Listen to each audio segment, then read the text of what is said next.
આજે ગુજરાત વિધાનસભામાં નાણાકીય વર્ષ 2026-27નું જે અંદાજપત્ર રજૂ થયું છે એ બજેટ પર ચર્ચા કરવાનો આજે બીજો દિવસ છે. ગુજરાતની જનતાના પ્રશ્નોની ચર્ચા કરવાનો આજે ખૂબ મહત્વનો ગૃહનો દિવસ છે. એ જ પ્રકારે 10મા ધોરણ અને 11મા ધોરણની આજેથી બોર્ડની પરીક્ષાઓ ચાલુ થઈ રહેલી છે. ત્યારે આપણા રાજ્યના નાયબ મુખ્યમંત્રી શ્રી, આદિજાતિ મંત્રી શ્રી, રાજ્ય કક્ષાના મંત્રી શ્રી અને ભારતીય જનતા પાર્ટીના સાંસદો અને ધારાસભ્યોએ ડેડિયાપાડામાં બોર્ડની પરીક્ષા આપતા કેન્દ્રોની બાજુમાંથી જ સુપરસ્ટાર બેન્ડ બોલાવીને ખૂબ મોટો વરઘોડો કાઢ્યો છે.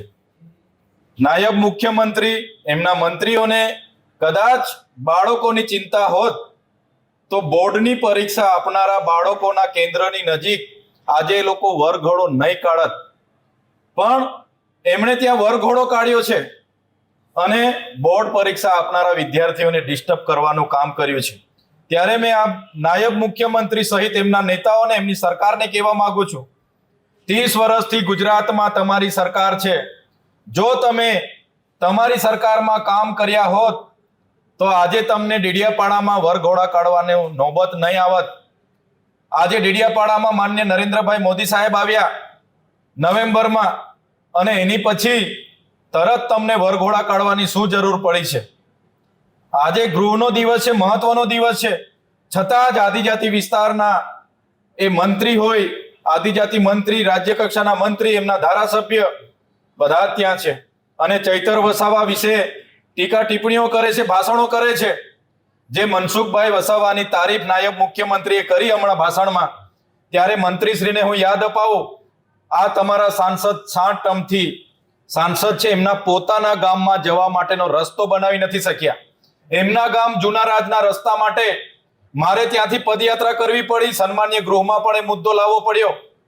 આ તમારા સાંસદને પહેલા કહો કે પહેલા એમના ગામનો રસ્તો બનાવે.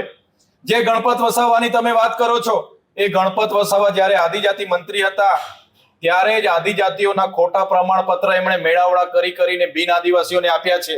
જેના કારણે આજે નોકરી હોય કે રાજકીય અનામત પર આદિવાસીના અધિકારો જ્યાં હોય છે એનો કોટા હોય છે.